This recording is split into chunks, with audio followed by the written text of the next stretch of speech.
And so what I think we'll do is we'll start with the hybrid first, and then we'll go to and maybe Miri, why don't you wheel out the red one, and I'm going to wheel out this one. We'll show you the differences between a hybrid and a mountain bike.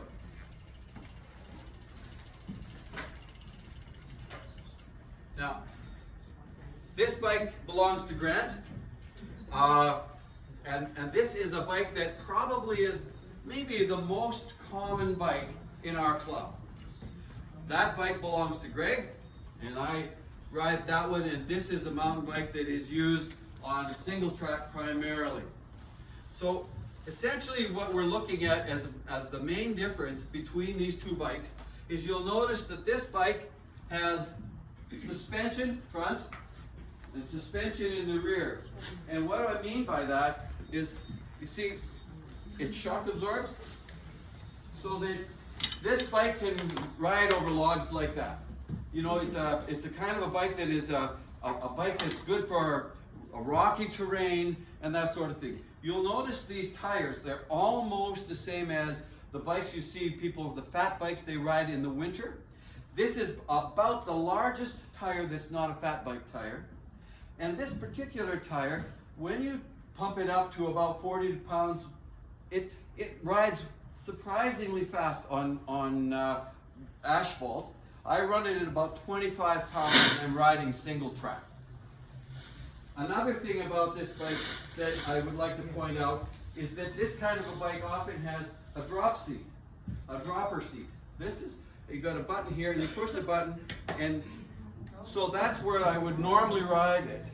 But when I'm getting ready to come down a hill, you push the dropper seat down, and now your center of gravity is a lot lower, and you're less prone to going over the handlebars if you hit a rock going downhill.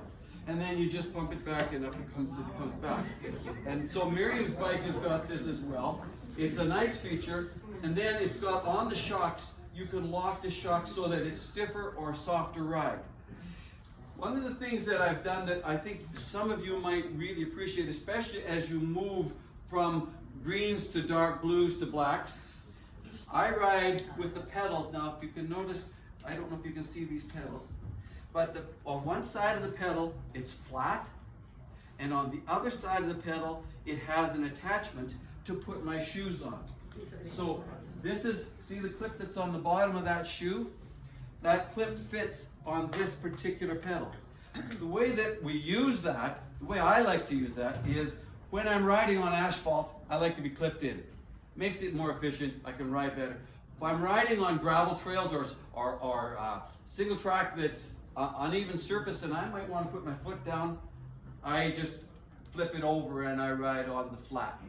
You can get these kind of pedals, and if you're thinking of your aspirations as a cyclist is that you want to cycle tougher terrain, get a little stronger, this is a really good transition. Some mountain bikers, all they use, my grandkids, all they use are clips.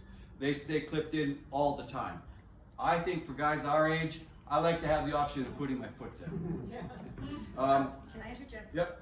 So don't get intimidated by this. About 10% of our membership ride black and double black and do this kind of terrain. So it's not just everybody. The majority of our members ride in blue. It's sort of like a normal curve, you know, they took normal curves in school. So that's what they ride. Yeah. So now let's just talk a little bit about Ross's bike, because this bike, not Ross's, Grant's bike, this bike is more typical of the bulk of our riders. You'll notice now the handlebars are flat and they can be adjusted higher or lower. If you've got some lower back issues and you don't like to be bent over so much, we take our bikes to a gal named Mia at United Cycle. She's maybe one of the best bike fitters in the city. And she just fit Miriam's bike for wrist issues and that sort of thing. So there's lots of adjustments. Most bike shops, good bike shops, have fitters. Yeah, okay. I'm pumping Mia's tires. Yeah. So horizontal handlebars. One thing that you might want to note though with your handlebars is where the position of the shifter is relative to where your hands are. Handlebars on these kinds of bikes are wider than sometimes you might be used to. And if you can ride with your hand toward the edge, when you go by things, you can tell where you are. If you've got a bit of a handlebar sticking out, that's prone to getting caught on a tree or on a gate or something like this. So right with your hands on the outsides of the handlebars so that you know exactly where the outside of your head. Miriam, one of the first rides that Miriam and I ever went on, she was trying to catch me on a hill coming out of Cameron Ravine, and there was a gate there, and interestingly the gate was exactly the same height as the handlebars, and she had this bike new, and it was sticking out an inch, and she hooked it and just crashed. And so we know that from experience. So what we did was we took it in and had the handlebars shortened by about 3/4 of an inch on either end. So another thing that is, I think, important for you to consider, this is a typical seat for the kind of bikes we ride. And this seat is fairly narrow. Some of you might say, I want a big comfy seat. These seats get pretty comfortable, but the way you help yourself to adapt to these seats is that you wear these shorts, and Miriam's got some she'll be showing you, where they've got the pads in the bottom. And in this time of year, we always wear 2 pair until our bum gets used to this. Yeah. But once you're used to it, you can go just down to 1 pair. But it's this kind of a seat doesn't chafe your legs as you're pedaling. So you want a narrower seat. Grant's got this nicely set up so that he could take a carrier, like some back thing here. Some people carry this, and other people, like he's got a stand on the outside of it to put the bike on. Dyed-in-the-wool riders probably don't use stands. They're just add weight. He's got a mirror here that's set up so that he can see behind himself. But I guess one of the things that you can adjust on your hybrids that I would really recommend, this tire is a very good example of what you should look at. This tire has a bead down the middle that's fairly smooth. And when your tire's pumped up, when this tire, I don't know what you run, Grant, but I run about 55 pounds with this. 40. You run 40, okay? That makes that bead sit right on the asphalt. So that when you're riding down asphalt, you don't have much friction. But this tire has knobs along the side, so that if you get into something that's either ruddy stuff, you're going to have some traction on the side of the tire that pulls your tire up and out of the groove. So don't have real smooth tires, but get a tire that has a bead on it and knobs on the side. This is an example back here. He's got a different kind of tire, and I would say this one is less desirable, but it's good he's got it on the back, because this guy won't pull you out of a rut. This will just slide along in the rut, whereas this guy will climb up out of the rut. So that basically, okay, the water bottle carrier, everybody's going to have one of those, and we always carry up the other equipment for safety. And Vanna here is showing me the Garmin setup and that sort of thing. So this is a hybrid. It's not too heavy. Nice bike. Really nice bike. Pardon me? Oh, there's a bell. Okay. By law, we all have to have a bell. And it's important that your bell is loud enough to be heard. I don't know. That's not very loud. Some people like Archie. Archie, do you still have the horn?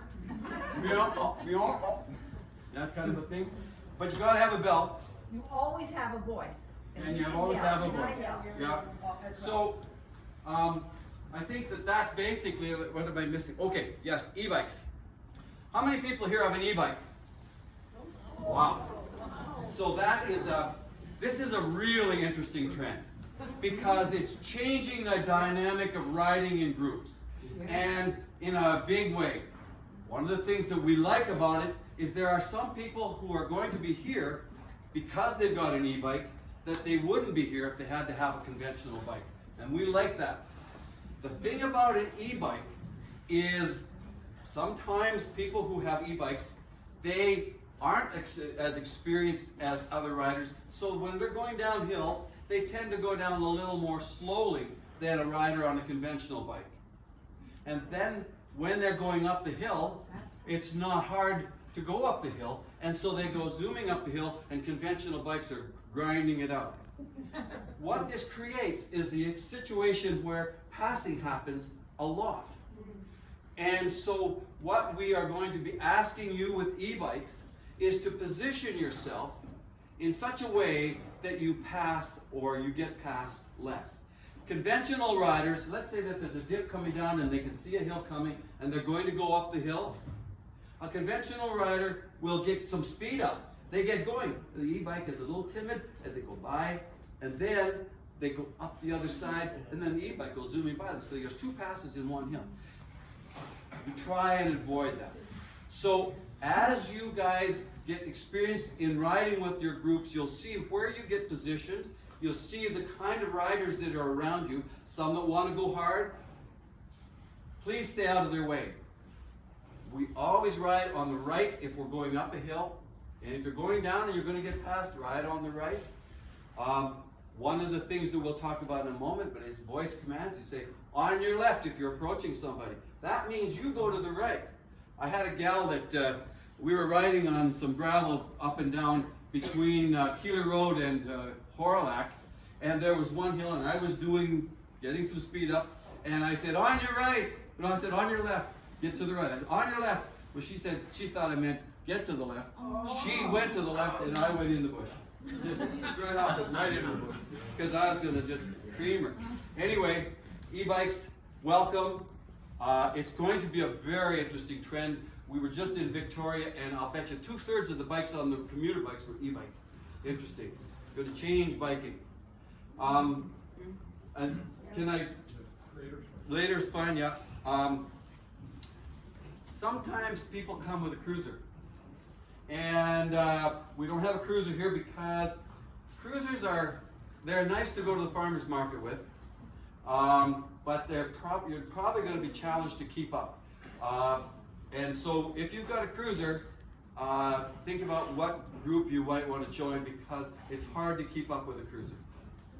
And they're usually pretty heavy. How about an electric cruiser? Yeah, electric cruisers, they changed the dynamic again. The whole electric thing.